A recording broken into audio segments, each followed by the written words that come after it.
Morning student. आज हम आहारों का लेसन 12 बाजार दर्शन पाठ का सार समझेंगे, जिसके लेखक हैं जैनेंद्र कुमार। इस पाठ में लेखक जैनेंद्र कुमार का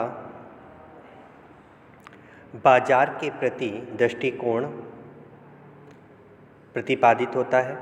बाजार दर्शन जैनेंद्र कुमार का विचार प्रधान निबंध है। इसमें लेखक ने बाजार की आवश्यकता और उपयोगिता पर विचार किया है। बाजार एक ऐसी संस्था है जिसका उद्देश्य उपभोक्ता की आवश्यकताओं की पूर्ति करना है, उसका शोषण करना नहीं। बाजार वस्तुओं का प्रदर्शन स्थल नहीं होता है।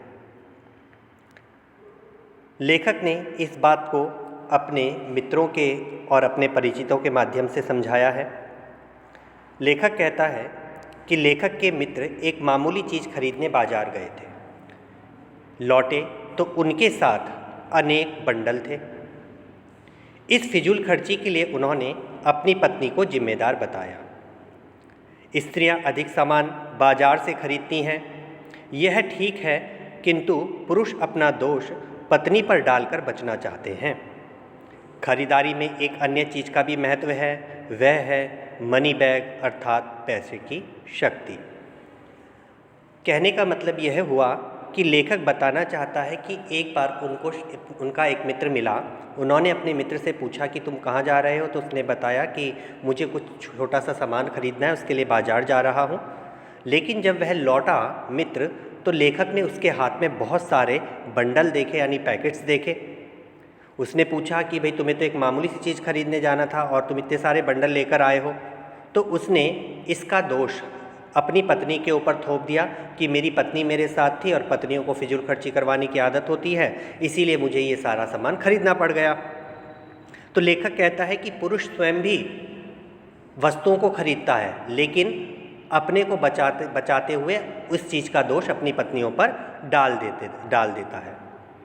लेखक कहना चाहता है कि और पुरुष भी जो वस्तुओं को अधिक से अधिक खरीदता है, वो इसलिए खरीदता है क्योंकि वह अपनी परचेजिंग पावर को प्रदर्शित करना चाहता है, अर्थात वह अपनी पैसे की शक्ति को दिखाना चाहता है। अब पैसे की पावर क्या है, परचेजिंग पावर क्या है, पैसे की क्रय शक्ति क्या है? तो लेखक कहता है कि पैसा पावर है, यानी पैसे में शक्ति होती है। इसका प्रमाण लोग अपने आसपास माल, असबाब, कोठी, मकान आदि इकट्ठा करके देते हैं। और लेखक ने बताया है कि लोग अपने पैसे की पावर को, अपने पैसे की शक्ति को कोठियाँ बनाकर, मकान बनाकर, गाड़ियाँ खरीदकर, सोना चांदी खरीदकर, ये सारी चीज़ें इकट्ठा कर करके अपनी परचेजिंग पावर को प्रदर्शित करते हैं। लेखक कहता है कुछ संयमी लोग इस पावर को समझते हैं और कि कुछ लोग संयमी भी होते हैं जो पैसे की पावर को समझते हैं, किंतु वे प्रदर्शन में विश्वास नहीं करते। वह प्रदर्शन नहीं करते अपने पैसों का, अर्थात वह पैसे को जमा करते हैं, उसका प्रदर्शन नहीं करते हैं। ऐसे लोग संयमी होते हैं। वे पैसा जोड़ते जाते हैं तथा इस संग्रह को देखकर गर्व का अनुभव करते हैं। और ऐसे लोग पैसे को इकट्ठा करते रहते हैं और जैसे जैसे उनके पास ज़्यादा पैसा इकट्ठा होता रहता है, वह अपने आप को गर्वित महसूस करने लगते हैं। मित्र का मनी बैग खाली हो गया था। लेखक ने समझा कि जो सामान उन्होंने खरीदा था वह उनकी आवश्यकता के अनुरूप था। उन्होंने अपनी परचेजिंग पावर अर्थात क्रय के अनुसार ही सामान खरीदा था। लेखक कहता है कि बाजार में एक जादू होता है, बाजार में एक आकर्षण होता है। उसमें प्रदर्शित वस्तुएं ग्राहक को अपनी ओर आकर्षित करती हैं कि वह उनको खरीदे। इस आकर्षण से बहुत कम लोग बच पाते हैं। संयमहीन व्यक्ति को बाजार कामना से व्याकुल ही नहीं, पागल बना देता है। उसमें असंतोष, ईर्ष्या और तृष्णा उत्पन्न करके उसको बेकार कर देता है। वो कहता है लेखक कि बाजार में ऐसा जादू होता है और वह जादू आँख के द्वारा काम करता है। यानी जब हम बाजार में जाते हैं और बाजार में सजी हुई वस्तुओं को देखते हैं, तो वह बाजार में सजी हुई वस्तुएं अपना जादू हमारे मस्तिष्क में आँख के द्वारा पहुंचाती हैं। अर्थात हम उन वस्तुओं के आकर्षण में फंस करके उन्हें खरीदने के लिए लालायित हो उठते हैं और बाजार में सजी हुई ये वस्तुएं इंसान को पागल बना देती हैं, अर्थात वह उन्हें खरीदने के लिए उत्सुक हो उठता है। अब लेखक कहता है कि उसका एक अन्य मित्र भी था। अब लेखक अपने एक दूसरे मित्र के बारे में बताता है। लेखक के एक अन्य मित्र भी बाजार गए थे। वहाँ अनेक चीज़ें थीं। वह बाजार में रुके भी बहुत देर तक। उनका सभी चीज़ें खरीदने का मन हो रहा था।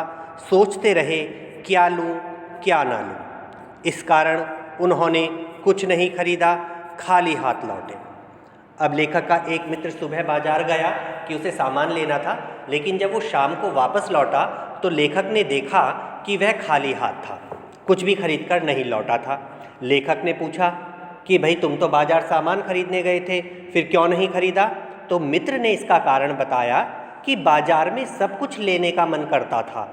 एक चीज़ को लेने का मतलब था दूसरी चीज़ को छोड़ देना। इसी कारण मैं कोई भी चीज़ नहीं खरीद पाया। अर्थात उस मित्र के मन में उद्देश्य ही नहीं था, उसके मन में उसे मालूम ही नहीं था कि उसको खरीदना क्या है, इसीलिए वह कुछ खरीद नहीं पाया क्योंकि वह खाली मन के साथ बाजार गया था। लेखक कहता है बाजार का जादू उसी पर चलता है जिसकी जेब भरी हो, मन खाली हो। वो कहता है लेखक कि जो व्यक्ति बिना सोचे कि उसे बाजार से लेना क्या है बाजार जाता है और उसकी जेब में खूब सारा पैसा होता है, ऐसा व्यक्ति बेमतलब की वस्तुओं को यानी अनावश्यक वस्तुओं की खरीदारी कर बैठता है और उन्हें खरीदकर गर्वित महसूस करता है। लेकिन जब वह घर पहुंचता है तो कुछ दिनों बाद उसे जब उसका ये जादू उतरता है तब उसे महसूस होता है कि उसने जो ये अनावश्यक वस्तुएं खरीदी हैं यह उसके आराम में खलल डाल रही हैं, अर्थात उसे कष्ट पहुंचा रही हैं। बाजार जाना हो तो खाली मन जाना ठीक नहीं। बाजार जाते समय अपनी आवश्यकता ठीक से पता होनी चाहिए। तो लेखक कहता है कि जब भी हम बाजार जाएं तो हमें मालूम होना चाहिए अपनी आवश्यकता का कि हमें बाजार से कौन सी वस्तु खरीदनी है।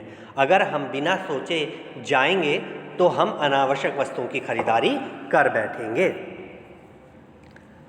खाली और बंद मन। अब लेखक ने बताया कि खाली मन क्या है और बंद मन क्या है।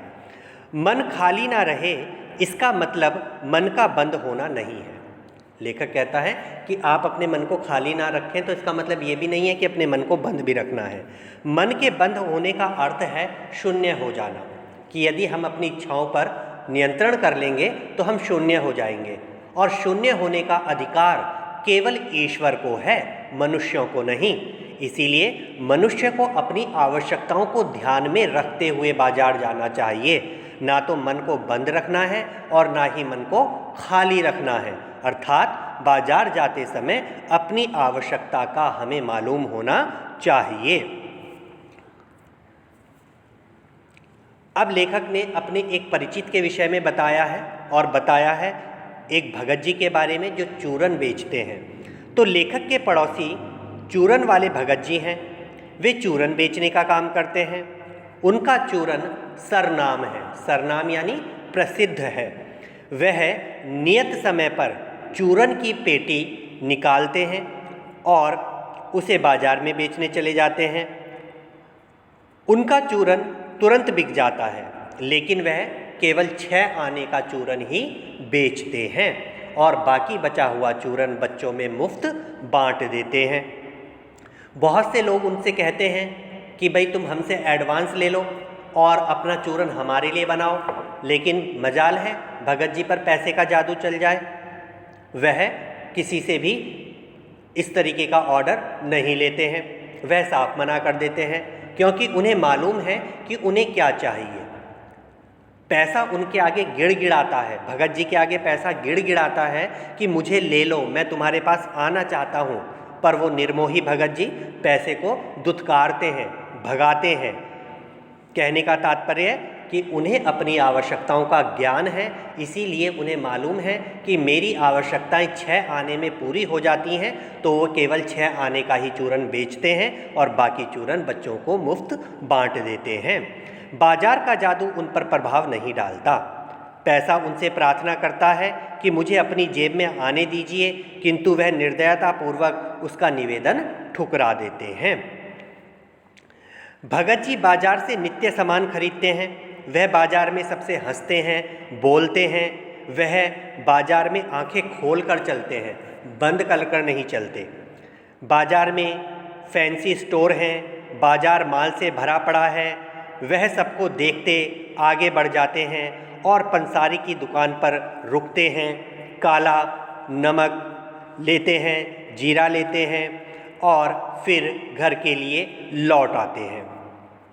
चांदनी चौक का आकर्षण भी उनके मन को बांध नहीं पाता है। अर्थात लेखक कहता है कि भगत जी भी बाजार जाते हैं, लेकिन उन्हें मालूम है कि उनकी आवश्यकता क्या है, तो वह भरे बाजार से सीधा अपनी आवश्यकता वाली दुकान पर जाते हैं और वहाँ से अपनी आवश्यकताओं की वस्तुओं को खरीदते हैं और वापस अपने घर चले आते हैं। इसके माध्यम से लेखक बताना चाहता है कि हमें बाजार की सार्थकता को बनाए रखना है। और बाजार की सार्थकता किस में है? बाजार की सार्थकता है मनुष्य की आवश्यकताओं को पूरा करने में। जो बाजार मनुष्य की आवश्यकताओं की पूर्ति नहीं करता है, वह बाजार सार्थक नहीं कहलाता है। आगे लेखक ने पैसे की व्यंग्य शक्ति के विषय में बताया है कि पैसे में व्यंग्य शक्ति भी होती है, अर्थात पैसा मजाक भी उड़ाता है। वो कैसे? पैसे की व्यंग्य शक्ति चुभने वाली होती है। पैदल चलने वाले के पास से गुजरती धूल उड़ाती मोटर उस पर व्यंग्य करती है कि तेरे पास मोटर नहीं है।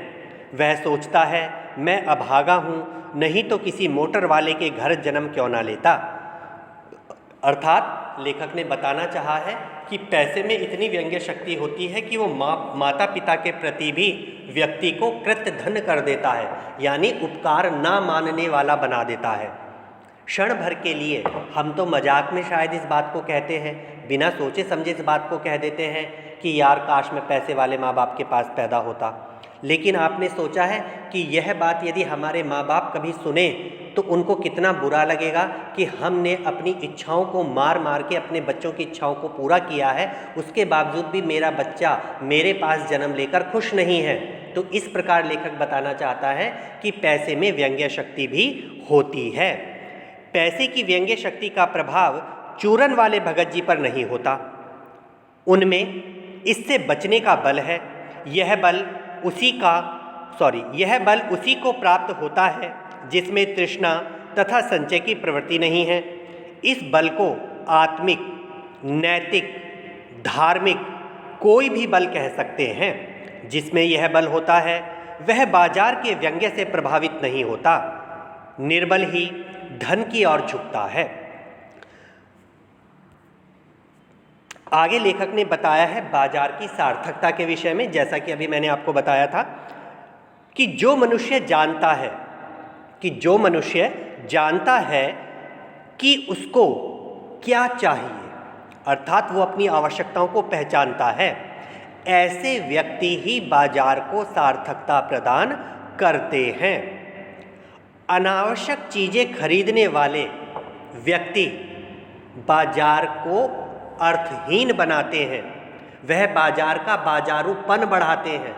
बाजार का बाजारूपन क्या होता है कि जब ग्राहक और दुकानदार के बीच ग्राहक और दुकानदार वाले संबंध ना रह करके एक दूसरे को लूटने वाले संबंध बन जाते हैं, तो उसे बाजार का बाजारूपन कहा जाता है।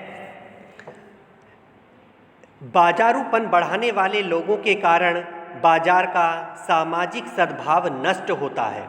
बाजार में क्या होता है? सामाजिक सद्भावना बढ़ाने का भाव होता है। कैसे होता है?